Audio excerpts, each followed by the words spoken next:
একজন প্রেমিকের কোনো দায়িত্ব নেই, সে অনেক কিছুই করতে পারে, কিন্তু একজন স্বামীর মাথায় তার স্ত্রী, তার সংসার, তার বাবা মা সবকিছুর দায়িত্ব থাকে। আর একজন স্বামী নির্দিষ্ট একজন মানুষকে খুশি করার জন্য চাইলেও অনেক কিছু করতে পারে না। একজন প্রেমিক তার প্রেমিকাকে যতটুকু ভালোবাসে, একজন স্বামী তার স্ত্রীকে অনেক গুণ বেশি ভালোবাসে, কিন্তু সেই স্বামীটা তার স্ত্রীকে তার ভালোবাসা প্রকাশ করতে পারে না।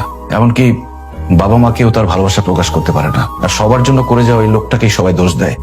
ওই যে কথায় আছে না, যে করে বেশি তার দোষও বেশি।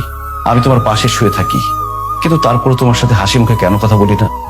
কারণ আমি তখন চিন্তা করি, আমি ভাবি যে আমার বউটার মুখে সবসময় হাসি কিভাবে ধরে রাখতে পারবো।